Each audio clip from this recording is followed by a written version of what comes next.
Di video ini kita membahas mengenai bagaimana cara menghitung jumlah kursi di masing-masing partai politik. Jika kita sudah mengetahui atau memproyeksi hasil perolehan suara partai politik, maka di Pileg khususnya itu bisa mengkonversi diri menjadi jumlah kursi.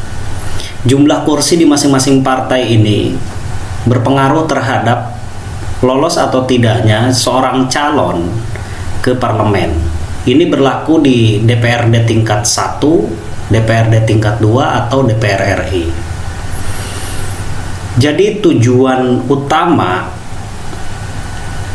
cara perhitungan ini supaya calon tahu berapa sih minimal suara yang harus diperoleh calon sehingga bisa lolos menuju parlemen.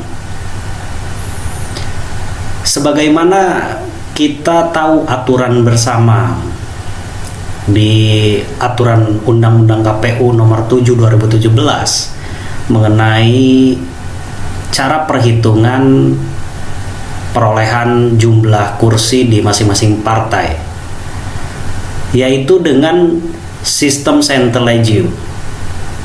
Sistem ini merupakan cara perhitungan dengan pembagi ganjil di setiap perolehan suara partai politik.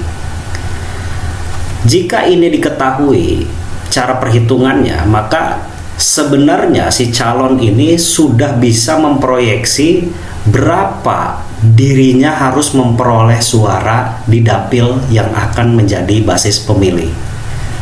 Jika itu sudah tahu, maka secara terukur si calon ini akan mampu menargetkan diri berupa cara kerja, cara sosialisasi ke masyarakat, dan memproyeksi perolehan suara di setiap dapilnya. Maka penting sekali menurut saya cara perhitungan ini untuk dipelajari baik-baik, terutama oleh seorang calon untuk caleg DPRD tingkat 2, tingkat 1, atau DPR RI. Bagaimana cara menghitung berdasarkan centralised untuk mengkonversi jumlah suara partai ke dalam jumlah kursi, dan bagaimana nantinya memproyeksi terhadap dirinya si calon minimal berapa suara sehingga dia bisa lolos. Yuk kita simak penjelasan saya berdasarkan skematika bagaimana cara menghitung berdasarkan matriks centralised. Di sini saya punya ilustrasi seorang caleg dari DPR RI di perwakilan Jawa Tengah 2, terdiri dari Kabupaten Demak, Kabupaten Jepara, dan Kabupaten Kudus. Ceritanya datang ke saya nih, meminta bantuan untuk menghitung berapa angka suara minimal yang harus diperoleh oleh caleg supaya lolos ke parlemen. Kalau saya mengumpulkan merekapitulasi data dari 2019 lalu, di sini di Dapil Jateng 2 ini yang terdiri dari Kabupaten Demak, Jepara, dan Kudus, PDIP masih tertinggi dengan perolehan suara 328.812. Di posisi kedua ada Nasdem dengan perolehan suara 224.144 suara, PKB 201.224, dan seterusnya, Golkar 181.239, sampai paling akhir ada PBB sebanyak 3.120. Dari perolehan suara tahun 2019 ini sebenarnya sudah dihitung ya di KPU ini bahwa akhirnya PDIP mendapat 2 kursi, Nasdem 1 kursi, PKB satu kursi, Golkar satu kursi, Gerindra satu kursi, dan P3 satu kursi. Tapi bagaimana cara menghitungnya? Proses cara menghitung ini, sekali lagi saya jelaskan, ini adalah cara manual yang harus diketahui sehingga seorang calon mampu memproyeksi diri berapa suara minimal yang harus diperoleh supaya lolos. Kira-kira gitu. Di sini sesuai dengan aturan perhitungan Sainte-Lejeune dengan pembagi ganjil, maka namanya juga pembagi ganjil, maka muncul angka-angka ganjil di sini. Ada angka 1, 3, 5, 7, 9, 11 dan 13 dan seterusnya, sebenarnya 15, 17 dan seterusnya. Sampai jumlah kursi, stok jumlah kursi ini kuotanya terpenuhi. Kalau kita lihat secara berurutan, suara partai PDIP, Nasdem, PKB dan seterusnya ini suara tertinggi sampai terendah. Oke. Lalu kemudian berdasarkan pembagi ganjil 1, semua suara partai itu dibagi dengan angka 1, maka diperoleh angka yang sama. Perhatikan angka yang sama. Jadi suara 2019 dengan pembagi 1 ini angkanya sama. Setelah dibagi dengan angka 1, suara mana yang paling banyak? Di sini kalau kita lihat PDIP sebanyak 328.812 suara. Maka PDIP mendapatkan satu kursi atau kursi ke-1. Oke. Lalu kemudian kita ke pembagi ganjil berikutnya, yaitu angka 3. Di angka 3 ini semua partai yang belum mendapatkan kursi tetap dibagi 1. Namun partai yang sudah memperoleh kursi sebelumnya dibagi dengan angka ganjil berikutnya, yaitu 3. Maka kalau kita perhatikan di sini PDIP dibagi dengan angka 3, yaitu 328.812 dibagi 3 kira-kira 109.604. Silahkan teman-teman dihitung menggunakan kalkulator boleh, menggunakan Excel boleh. Sedangkan sisanya yang lain tetap dibagi 1. Nah, dari sini kita bisa lihat di pembagi ganjil 3, mana angka yang paling besar adalah Nasdem sebesar 224.144. Maka Nasdem memperoleh kursi kedua atau mendapatkan satu kursi. Jadi kursi pertama diperoleh oleh PDIP, lalu kemudian kursi kedua oleh Nasdem. Lalu berikutnya, di sini saya ingin menyebutkan terlebih dahulu bahwa stok kursi di Dapil Jateng 2 ini ada 7 kursi ya, diperebutkan oleh semua partai. Di sini lalu kemudian kita lanjut ke pembagi ganjil berikutnya, yaitu 5. Pembagi ganjil berikutnya yaitu 5. Sementara kalau kita lihat sebelumnya yang kita perhatikan bahwa PDIP sudah mendapatkan kursi pertama, sudah dibagi 3, maka di sini tetap dibagi 3. Maka suaranya tetap sama. Jadi 109.604.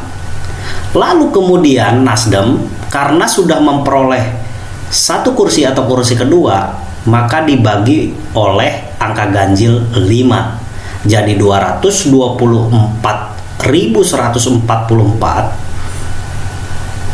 bisa dari sini, bisa dari sini ya. Karena kalau ini tidak terlalu berbeda.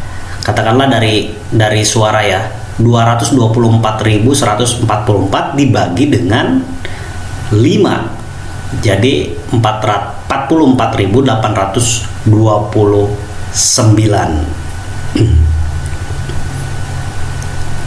Nah, untuk partai lain itu tetap sama, yaitu dibagi dengan 1 karena belum memperoleh suara. Jadi angkanya tetap sama. Sehingga kalau kita lihat di pembagi 5, yang terbesar adalah PKB. Jadi PKB memperoleh kursi ketiga atau 1 kursi. Kemudian kita ke pembagi ganjil berikutnya. Karena PDIP sudah memperoleh kursi yang pertama, maka PDIP tetap pembagi ganjil 3. Jadi tetap 109.604. Kemudian Nasdem juga tetap pembagi 5. Jadi 44.829. Kemudian PKB sebelumnya memperoleh kursi ketiga dibagi oleh angka pembagi 7. Jadi 201.224 dibagi dengan 7. Jumlahnya sebanyak 28.746. Selainnya karena belum memperoleh kursi, maka dibagi tetap 1. Kalau kita lihat pembagi ke-7, pembagi ganjil 7, maka yang paling besar adalah Golkar. Maka Golkar mempunyai hak kursi keempat. Kemudian ke pembagi ganjil 9. Hal yang sama untuk kursi-kursi yang lain, seperti halnya di pembagi 7 tidak berubah. Oke? Tetapi Golkar karena memperoleh kursi keempat, maka Golkar dibagi 9. Maka 181.239 dibagi dengan 9 diperoleh suara sisanya 20.138. Yang lain karena belum memperoleh kursi dibagi 1, tetap sama. Sehingga kalau kita lihat di pembagi ganjil 9, suara Gerindra paling banyak, memperoleh kursi ke-5. Di pembagi ganjil 11, kalau kita perhatikan hal yang sama untuk PDIP, Nasdem, PKB, Golkar, dan Golkar ya, sampai Golkar tidak berubah. Sementara Gerindra karena memperoleh kursi ke-5, maka suara Gerindra dibagi dengan 11 sehingga memperoleh angka sisanya 11.724. Yang lain dibagi 1, tetap sama. Sehingga jika kita lihat di pembagi 11, PDIP mempunyai angka terbanyak, sehingga PDIP memperoleh kursi ke-6. Berarti PDIP mendapatkan sudah kumulatif 2 kursi ya. Lalu kemudian di pembagi 13, hal yang sama, angka-angka lain PDIP, Nasdem, PKB, Golkar, Gerindra dan Nasdem, PKB, Golkar, Gerindra itu kursi suaranya tetap sama. Namun PDIP karena sebelumnya mendapatkan kursi ke-6, maka dibagi dengan 13. Maka 328.812 dibagi 13. Hasilnya 25.293. Dan jika di pembagi 13 kita perhatikan, kita lihat suara paling banyak ada di P3. P3 mendapatkan kursi ke-7. Kalau kita jumlahkan di masing-masing kursi, maka PDIP mendapatkan kursi ke-1 dan kursi ke-6 layaknya 2 kursi. Nasdem 2 kursi, Nasdem 1 kursi, PKB 1 kursi, Golkar 1 kursi, Gerindra 1 kursi, P3 1 kursi. Nah, lalu bagaimana calon tersebut untuk memperoleh minimal suara supaya lolos? Ini nanti saya penjelasan lebih detail di part kedua ya. Ini part pertama. Jadi secara umum saya pengen cerita begini. Jadi kalau kita sudah tahu peta di Pileg 2019 lalu partai di dapil tersebut mendapatkan berapa kursi, maka si calon tersebut setidaknya mempunyai peluang dengan jumlah kursi tersebut. Lalu minimal berapa suara yang harus diperoleh di dapil tersebut supaya bisa lolos? Tentu saja ada hubungan antara partai dengan caleg. Kontribusi suara caleg ini memberikan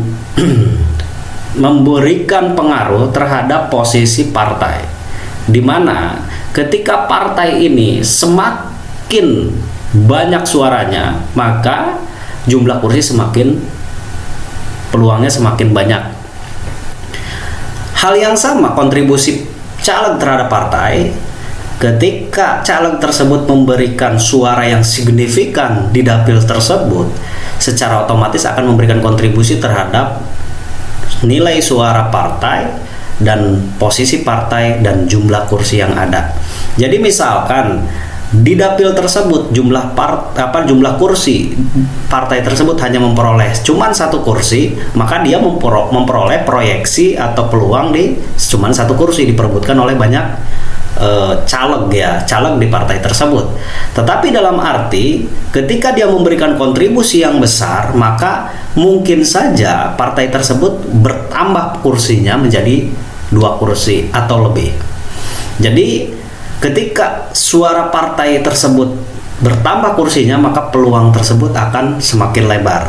Bagaimana kalau misalkan incumbent maju lagi, maka yang baru ini akan berebut kursi atau bersaing dengan incumbent. Maka yang baru ini bagaimana caranya memberikan suara elektabilitas terhadap elektabilitas partai, sehingga di sini ada jumlah minimal yang harus diperoleh si calon untuk mendapatkan minimum suara. Bagaimana cara menghitungnya? Kita saksikan nanti di part kedua, oke?